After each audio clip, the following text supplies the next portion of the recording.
Hello everyone, welcome again to Clear IAS channel. मेरा नाम है जया और आज मैं आपके सामने फिर से करंट अफेयर का टॉपिक लेके आई हूँ। बट टॉपिक स्टार्ट करने से पहले please like share this video, subscribe this channel and please मुझे कमेंट सेक्शन में बताइए कि आपको ये वीडियो कैसी लगी है। अगर आपको कोई भी डाउट है देन प्लीज वो भी कमेंट सेक्शन में जरूर मेंशन करिएगा।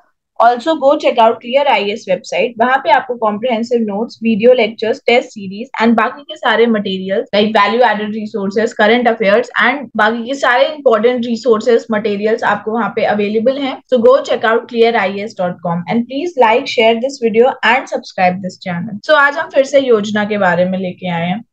ये योजना के बारे में हम बार बार क्यों पढ़ रहे हैं, क्योंकि अगर आपने देखा होगा तो ये इस साल हमारी, अब जैसे उड़ान होगी योजना, वो 5 ईयर कंप्लीट कर लिया। उसके बाद प्रधानमंत्री जनधन योजना, उसने 8 साल अपने कंप्लीट कर लिए। जो पहले इनिशिएटिव, पहले की जो स्कीम्स थी, उनके भी कुछ माइलस्टोन्स कंप्लीट हो रहे हैं। Then new initiative, new schemes भी हमारी लॉन्च हो रही है। एक तरीके से बहुत सारी हम स्कीम्स जो पहले लॉन्च हुई है उनके बारे में भी अब हम और पढ़ रहे हैं। देन अभी बहुत सारी स्कीम्स लॉन्च हो रही हैं। एक तरीके से ये योजना, इनिशिएटिव जो भी गवर्नमेंट लॉन्च कर रहे हैं, लेके आ रहे हैं, वो इम्पोर्टेंट बन जा रहा है हमारे एग्जाम पॉइंट ऑफ व्यू से। क्योंकि आए दिन हम देख रहे हैं, न्यूज आर्टिकल्स में देख रहे हैं कि किसी योजना ने इतने साल कंप्लीट कर लिए या उसकी ये अचीवमेंट है, या फिर हम देख रहे हैं कि ये न्यू इनिशिएटिव या योजना लॉन्च हुई है।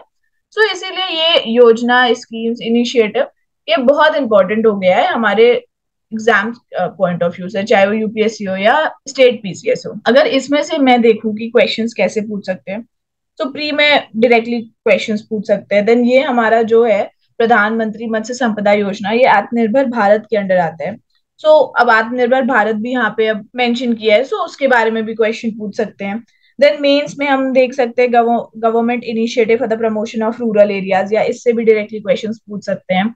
एंड ये जो स्कीम है ये हमारी ब्लू रेवोल्यूशन के लिए है।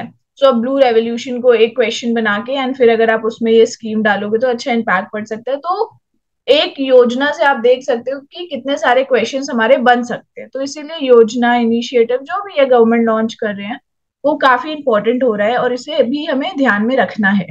चलिए अब हम पढ़ते हैं हमारी प्रधानमंत्री मत्स्य संपदा योजना। प्रधानमंत्री मत्स्य संपदा योजना ने अपने 2 साल कंप्लीट कर लिए थे, तो उसी को कॉमेमोरेट करने के लिए, सेलिब्रेट करने के लिए department of fisheries, union ministry of fisheries, animal husbandry and dairy ने एक इवेंट रखा था। न्यू दिल्ली में एक इवेंट हुआ था, तो उसी में नरेंद्र मोदी जी भी आए थे, उन्होंने वर्चुअली स्पीच दी थी। Then union minister Shri Purushottam Rupala जो थे, उन्होंने भी लॉन्च किया प्रधानमंत्री मत्स्य संपदा योजना अचीवमेंट की एक पूरी बुकलेट लॉन्च की है। आप बुकलेट देख सकते हैं। यही है कि यहाँ पे उनकी सेकेंड एनिवर्सरी, प्रधानमंत्री मत्स्य संपदा योजना की सेकेंड एनिवर्सरी को सेलिब्रेट करने के लिए एक इवेंट हुआ था न्यू दिल्ली में। इस स्कीम के under 68 lakh employment bye the end of 2024-2025 generate करने की बात हो रही है। एंड जो की ऑब्जेक्टिव था इस इवेंट का, कि अचीवमेंट्स और जो फ्यूचर एक्शन प्लान है हमारे प्रधानमंत्री मत्स्य संपदा योजना फ्लैगशिप प्रोग्राम के, उसको मैनिफेस्ट कर सके प्रॉपरली, जो भी हमारे टारगेट्स है उसको फुलफिल कर सके, पूरा कर सके। अब ये प्रधानमंत्री मत्स्य संपदा योजना है क्या? सितंबर 10, 2020 को प्राइम मिनिस्टर नरेंद्र मोदी ने इंट्रोड्यूस किया था ये प्रधानमंत्री मत्स्य संपदा योजना, और ये पार्ट है हमारा आत्मनिर्भर भारत पैकेज का। एंड जब ये लॉन्च हुआ था तो साथ साथ एक ई गोपाला ऐप भी हमारा लॉन्च हुआ था। ये ई गोपाला ऐप एक comprehensive breed development market place है एंड इंफॉर्मेशन प्लेटफॉर्म है for the direct usage by the farmers. जो प्रधानमंत्री मत्स्य संपदा योजना है, इसका एक तरीके से एम ये है कि सस्टेनेबल डेवलपमेंट हो फिशरीज सेक्टर का। सस्टेनेबल एंड एक रिस्पॉन्सिबल डेवलपमेंट हो फिशरीज सेक्टर का इन इंडिया। एंड प्रधानमंत्री मत्स्य संपदा योजना हमारा पार्ट है आत्मनिर्भर भारत पैकेज का, और इसकी जो इन्वेस्टमेंट है वो कितनी है, 20,050 करोड़। ये हाईएस्ट एवर इन्वेस्टमेंट है इन द फिशरी सेक्टर। अगर हम देखेंगे तो जो फिशरी सेक्टर है वो एक सिग्निफिकेंट कंट्रीब्यूशन प्रोवाइड करता है in terms of employment, because direct जो लाइवलीहुड है अप्रॉक्स 2.8 करोड़ पीपल की, उनकी फिशरीज पे ही डिपेंडेंट है। Then food nutritional security, foreign exchange earning, ये फिशरी सेक्टर्स में से हमको ये सारे बेनिफिट्स हमको मिलते हैं। फिर और बात करेंगे तो इंडिया हमारा second largest fish producing country है, accounting for 7.56% of global production. आप हमें कमेंट सेक्शन में बताइए कि first largest fish producing country कौन सी है। अब इस स्कीम के अंदर जो प्रधानमंत्री मत्स्य संपदा योजना है, ये एक अम्ब्रेला स्कीम है। इसमें दो सेपरेट कंपोनेंट्स आते हैं। कौन कौन से कंपोनेंट्स है? तो पहला एक आता है सेंट्रल सेक्टर स्कीम। सो इसमें जो प्रोजेक्ट कॉस्ट होगी वो सेंट्रल गवर्नमेंट पे करेगा, बियर करेगा। और फिर एक आती है सेंट्रली स्पॉन्सर्ड स्कीम। सो सेंट्रली स्पॉन्सर्ड स्कीम के अंदर बाकी के जितने भी सब कंपोनेंट्स और एक्टिविटीज होंगे वो स्टेट और यूटी इंप्लीमेंट करेगा, और जो कॉस्ट होगा वो सेंटर और स्टेट के बीच में शेयर हो जाएगा। सेंट्रल सेक्टर स्कीम में क्या होगा, जो दो कंपोनेंट्स है, सेपरेट कंपोनेंट्स है, तो एक सेंट्रल सेक्टर में क्या होगा कि सेंट्रल गवर्नमेंट कॉस्ट बियर करेगा पूरी तरीके से। एंड सेंट्रली स्पॉन्सर्ड स्कीम में क्या हो जाएगा कि जितने भी सब कंपोनेंट्स और एक्टिविटीज जो स्टेट या यूटीज इंप्लीमेंट करवाएंगे उसके जो कॉस्ट होंगे वो सेंटर और स्टेट दोनों शेयर करेंगे। और ये हमारा इंप्लीमेंट हो रहा है from financial year 2020 to 2021 to 2024 to 2025। So ये प्रधानमंत्री मत्स्य संपदा योजना ये एक टूल है आत्मनिर्भर भारत का। सो इसमें ये लोग साथ साथ जो रूरल डेवलपमेंट का भी एक गोल है कि वो करेंगे।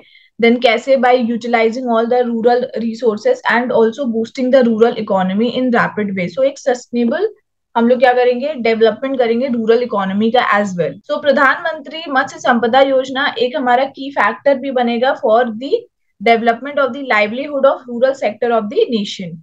और अगर हम मेन मोटो की बात करेंगे तो मेन मोटो है यहाँ पे रिफॉर्म, परफॉर्म एंड ट्रांसफॉर्म। ये याद रखिएगा, मेन मोटो हमारा क्या है प्रधानमंत्री मत्स्य संपदा योजना का, रिफॉर्म, परफॉर्म एंड ट्रांसफॉर्म। तो अगर हम रिफॉर्म और इनिशिएटिव की बात करें तो उन्होंने कैसे इनकलकेट किया है ये प्रधानमंत्री मत्स्य संपदा योजना स्कीम में, तो bye infrastructure development, then by modernization of the Indian fisheries, especially pushing for new fishing harbors, then landing sectors, then modernization and mechanization of traditional fishermen crafts, trawlers, deep sea going vessels. Then हमने provision भी वो लेके आए हैं of post harvest facilities to reduce post harvest losses, then cold chain facilities, clean and hygienic fish markets, two wheelers with ice box and many more. So reforms और initiative वो लोग इन सारे एरियाज में गवर्नमेंट लेके आई है। Then साथ साथ उनको फिशरमैन को भी इंश्योरेंस कवर प्रोवाइड किया जा रहा है, फाइनेंशियल असिस्टेंस भी दिया जा रहा है। देन जो किसान क्रेडिट कार्ड की जो फैसिलिटी है वो भी दी जा रही है। तो अलग अलग रिफॉर्म्स और इनिशिएटिव से गवर्नमेंट क्या कर रहा है, एक सस्टेनेबल डेवलपमेंट कर रहा है रूरल एरियाज का। अब अगर हम एम्स और ऑब्जेक्टिव देखें तो क्या है, हमारा जो फिशरीज सेक्टर है उसकी पोटेंशियल को हमको बढ़ाना है, बट एक सस्टेनेबल, एक रिस्पॉन्सिबल मैनर में, एक इंक्लूसिव, एक इक्विटेबल मैनर में, ताकि हमारा आगे वाली पीढ़ी जो फ्यूचर है उस पर कोई बर्डन ना पड़े। ठीक, हर तरीके से एक बैलेंस्ड रहे। तो हमें डेवलप तो करना है, डेवलपमेंट तो करना है फिशरीज सेक्टर का, बट एक तरीके से हमें हार्म भी नहीं करना है। अलग अलग जो दूसरे फैक्टर्स, ना इन्वायरमेंट पे इतना हार्म पड़ना चाहिए, ना इकोनॉमी पे इतना हार्म पड़ना चाहिए, ना हमारी फ्यूचर जनरेशन पे इतना हार्म पड़ना चाहिए। So we will harness the full potential of the fisheries sector, but in a very sustainable and responsible way. Then fish production और productivity को भी enhance करना है, कैसे? Through expansion, intensification, diversification and productivity of utilization of land and water. फिर हमें value chain, post harvest management, quality improvement, इन सबको भी strengthen करना है, modernize करना है। हमें fishers and fish farmers की जो income है उसे भी डबल करना है, and employment generate करना है। Then जो एक्वाकल्चर प्रोडक्टिविटी है उसे भी इंप्रूव करना है from 3 to 5 turns per hectare. फिर सोशल, फिजिकल, इकोनॉमिक सिक्योरिटी हमें देना है फिशर्स को, फिश फार्मर्स को। देन रॉबस्ट फिशरीज मैनेजमेंट करना है, रेगुलेटरी फ्रेमवर्क लेके आना है। हम अगर मॉडर्नाइजेशन ऑफ इंडियन फिशरीज कैसे कर सकते हैं, हम न्यू फिशिंग हार्बर्स ला सकते हैं, लैंडिंग सेंटर्स ला सकते हैं। देन हम मैकेनाइज कर सकते हैं ट्रेडिशनल फिशरमैन क्राफ्ट, ट्रॉलर्स को। Then post harvest facilities provide कर सकते हैं ताकि जो पोस्ट हार्वेस्ट लॉस हो वो कम हो सके। Then cold chain facilities provide कर सकते हैं, clean and hygienic fish markets provide कर सकते हैं। तो इन सब तरीकों से हम लोग मॉडर्नाइज भी कर सकते हैं हमारा इंडियन फिशरी सेक्टर को। अब अगर हम अचीवमेंट्स की बात करेंगे तो अचीवमेंट्स क्या है, तो लास्ट 2 इयर्स हमें पता है कि कोविड-19 ने इम्पैक्ट किया है सेक्टर को एडवर्सली, बट स्टिल सेक्टर ने क्या किया है, वो मैनेज करा है कि वो बाउंस बैक हो गया है अंडर ऑल दीज स्कीम, जो भी अडॉप्ट किया है गवर्नमेंट ने एक सिस्टमैटिक अप्रोच के तहत। सो जो फिशरीज ग्रोथ रेट है लास्ट 2 इयर्स में वो बहुत ही ज्यादा इंप्रेसिव ग्रोथ दिखाया, लाइक 14.3% फ्रॉम 2019 2022 2021 2022। उसके बाद हमारी जो फिश प्रोडक्शन है वो भी हमारी रीच हो गई है all time high of 141.64 lakh tonne during 2019-22, 161.87। So 141 से 161 टन हमारी लाख टन बढ़ गई है। सिमिलरली अगर हम एक्सपोर्ट्स की भी बात करें तो वो भी हमारा बढ़ गया है। देन 74% ऑफ फिश प्रोडक्शन हमारा इनलैंड फिशरीज है एंड 26 हमारा क्या है, मरीन फिशरीज है। देन जो मैं आपको बता रही थी कि फिशरीज सेक्टर में एक्सपोर्ट भी हमारा बढ़ गया है।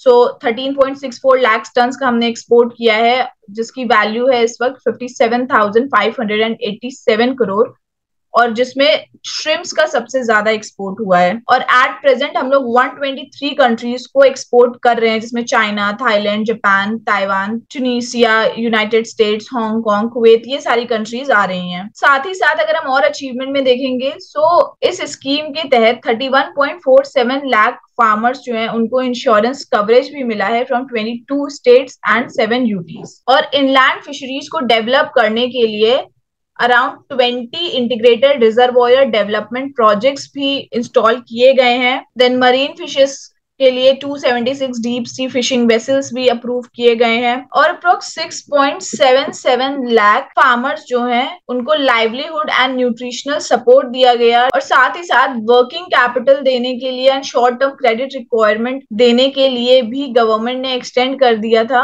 किसान credit card to fishers, farmers, self help groups, joint liability groups and women group etcetera. So as total Jan 2022 में टोटल ऑफ 6,35,783 एप्लीकेशन सबमिट हुई थी and total amount 1,04,179 lakh sanction किए गए थे। और फिशरीज इंफ्रास्ट्रक्चर को स्ट्रेंथन करने के लिए एंड फिश प्रोडक्शन को बढ़ाने के लिए 19 fish harbours and fish landing centres का भी प्रपोजल दिया गया था, जो अप्रूव हो गया है एंड टोटल कॉस्ट 912.03 करोड़ इसके लिए सैंक्शन किए गए हैं। एंड जैसे मैंने आपको पहले बताया कि इस स्कीम के तहत 68 लाख एम्प्लॉयमेंट भी जनरेट हो रही है by the end of 2024-2025। So major impact, it enhances the fish production from 137.58 lakh metric tonnes to 220 lakh metric tonnes by 2024-2025। Then sustained annual growth भी हमारी बढ़ जाएगी of about 9% in fish production.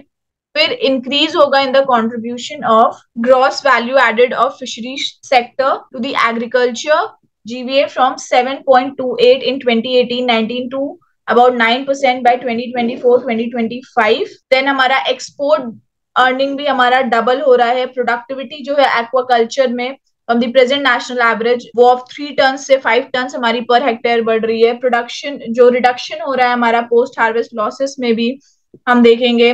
Then domestic fish consumption भी enhanced होगा and generation of about 55 lakh direct and indirect employment opportunities। So ये सब प्रधानमंत्री मत्स्य संपदा योजना का ये सब इम्पैक्ट है एक तरीके से। अगर हम इंटेंडेड बेनिफिशरीज देखें तो कौन हो गए, fishers, fish farmers, fish workers, fish vendors, then SC/STs, women, differentially abled persons, fisheries cooperative federations, then fisheries development corporation, self help groups हो गए, joint liability groups and individual entrepreneurs, ये सब intended beneficiaries हो गए। और अब private sector भी participate कर रही है एंड डेवलपमेंट ऑफ एंटरप्रेन्योरशिप हो रहा है, business models, promotion of ease of doing business, इन सब की वजह से भी, इनोवेशन की वजह से भी, इनोवेटिव प्रोजेक्ट एक्टिविटीज की वजह से भी, इंक्लूडिंग स्टार्टअप्स, इंक्यूबेटर्स, इन सब की वजह से भी हमारा जो फिशरी सेक्टर है वो क्या हो रहा है, वो बूम कर रहा है। सो फिशरीज एंड एक्वाकल्चर एक बहुत ही इंपॉर्टेंट सोर्स ऑफ फूड है, न्यूट्रिशन है, एम्प्लॉयमेंट है, इनकम है इन इंडिया।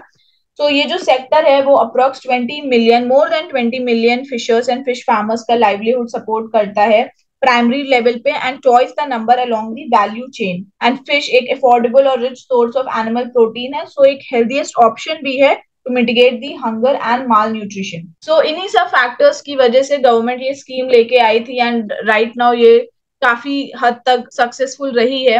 बट आपका क्या ओपिनियन है इस स्कीम के बारे में, प्लीज मुझे कमेंट सेक्शन में जरूर बताइएगा। Thank you and have a nice day and all the best for your studies.